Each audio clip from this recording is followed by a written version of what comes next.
want some of Probably in this the lace? camera. Sweet. Rich, thanks for coming down. Yes. Very Yeah. good. Great.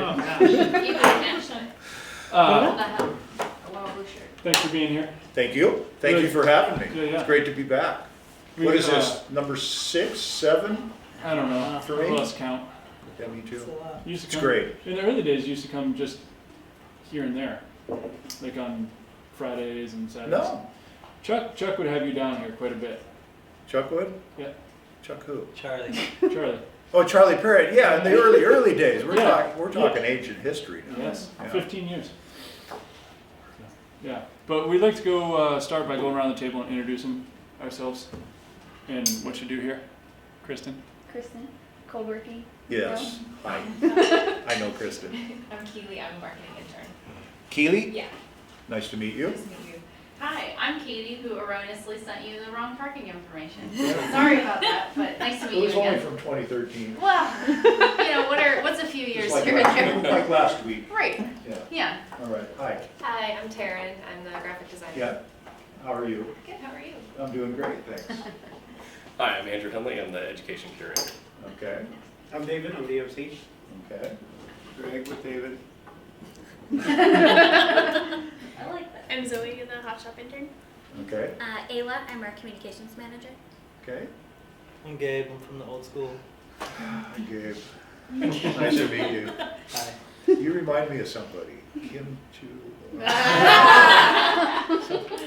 And Sarah. Sarah! Woo! Okay. All right. So, This is your time to tell us about what you want to do. okay. Your hopes and dreams. I'm just off a residency in Pittsburgh, and so I had kind of a warm-up out there because it didn't go that great. We got a few things done, but it was a great experience. It's a great shop and everything. But anyway, kind of helped me decide what I was going to do here. I do a lot of pieces that you'll see up in the hot shop. I brought one with me that are made in molds similar to these. Very, very noisy, but no smoke. And then these are elements that are treated, sandblasted, finished, and glued together to make sculptures. And we're gonna do a lot of work with these. I have an idea that I've been working on for a long time. I've kind of wanted, and I decided I want to really revisit it and kind of resolve some problems I've been having with it. So we're gonna do that. And then we're also gonna start this morning making rondelles, which you guys, everybody know what a rondelle, a circular flat disc that I cut up, and I use it for coloration on these solid pieces. And I kind of liken them to like stained glass windows, because I pull black cane sometimes and put it in between the seams to kind of mimic the lead that's used in windows and stuff like that. But I just like the patterning. So we use some real traditional kind of glass blowing techniques to do that. Simple color overlays, roller wraps, spin these things flat, and then I will probably spend tomorrow morning cutting those up while I have the guys just do some more mold work for me, and then we can start on those probably on Thursday. And then Saturday, we'll do more mold work on Friday, or either that or the solid pieces if they're ready on Friday. And then Saturday, I'm planning on doing the big blown orbs with the giant wraps on them. You probably have a file photo of that or something somewhere that you can use. And then Sunday, you know, we'll finish up doing the mold work and stuff, and that's when I give my talk. So that's a week right there with the stuff we want to do. So I'm hoping to get enough parts out of these kind of molds. I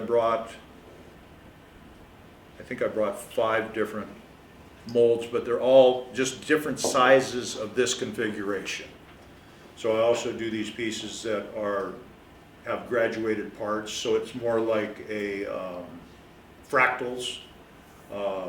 Do stuff, I build them into spirals that mimic, say, the Fibonacci curve. So all this work, I mean, the length and the width and all this stuff is all stuff that's been developed through the golden mean.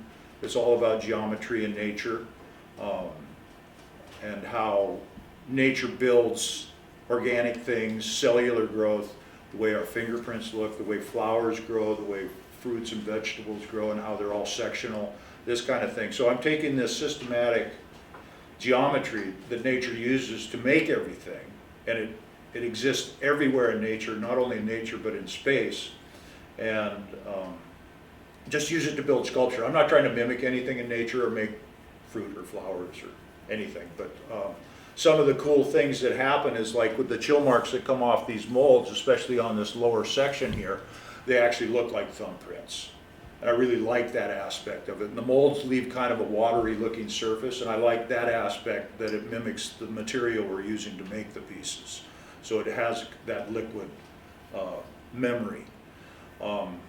Also, the other thing is a lot of things I do end up being circular or like orbs, and that I just like the idea that everything in space wants to be round. When I was in grade school, I couldn't figure out how like Jupiter could be a gaseous planet. How can you have a planet made out of gas and have it be round? Does this mean you just kind of fall through the thing or anything? But that's the nature of zero gravity, is everything wants to be spherical because that's the most stable shape in the universe.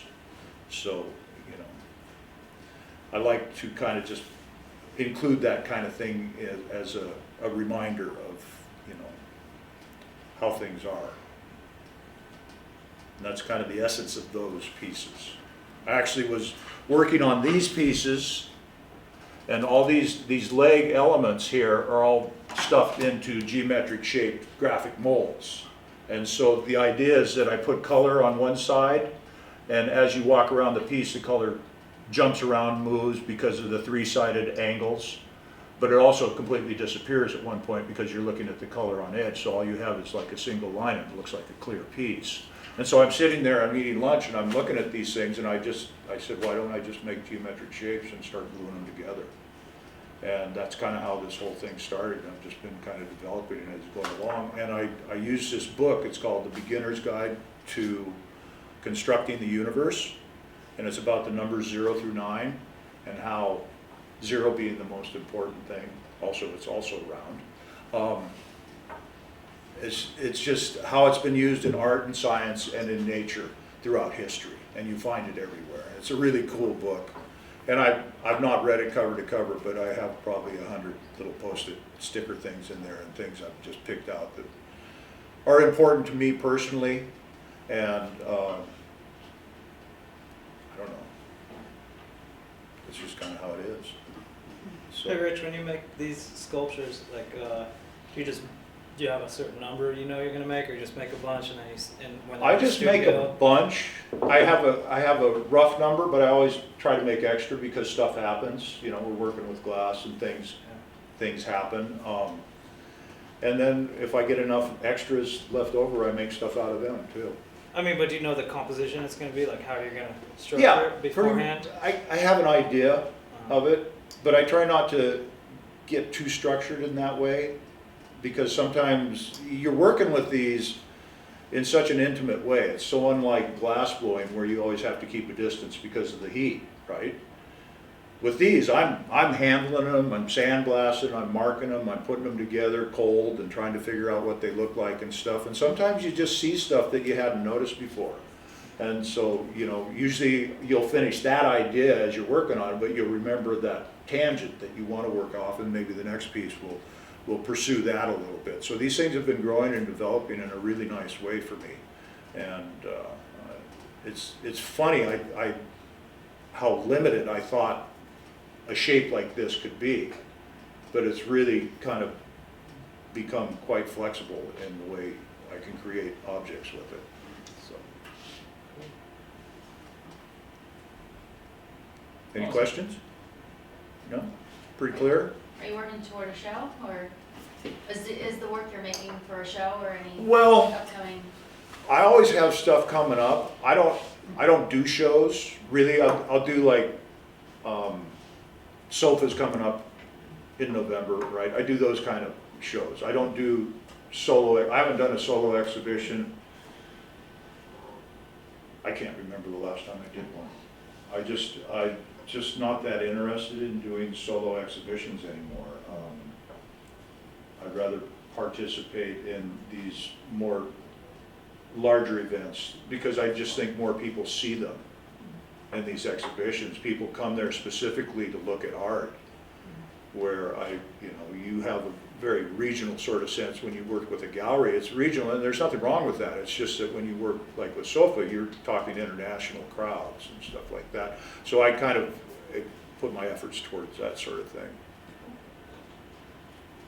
And then, of course, being where we are in the Northwest, so many people come here with the idea that they can see stuff. So I have a lot of tours that come through the studio and stuff and do that kind of thing too. So I always try to, but I don't have anything hardly in the studio right now because everything's packed for SOFA. I'm in a group show in Pittsburgh. And then there's another thing I'm going to be involved in Miami in December. So I'm just kind of making stuff for the spring right now because there's some events coming up, a couple tour groups coming through the studio and that sort of thing. And teaching at Wheaton sometime in May, maybe. God, I think. I hate that weather. You can put that on film. You can let them know. May shouldn't be too bad. What? May in Jersey would be fine. Yeah, it shouldn't be too bad. Shouldn't be. It won't be like June Or July. or July. Last time I was there, first day I worked, 106. Special. Yeah, it was a special time. It was a special time. Only one of my assistants puked. Just one? Just one, yeah. I only had two. You didn't work? What? You didn't make him work hard enough. Well, it was sketch, come on. Did he help you in Pittsburgh? No, he didn't show up. Oh. He was supposed to, and he didn't show up. No, he got sick. So, anyway. Any questions? I'd be happy to answer any questions, or if you have questions while we're working, feel free. David, question? I'm good for right now. All right. I'm gonna have a bunch here in a bit though. Okay, cool. All right. Great.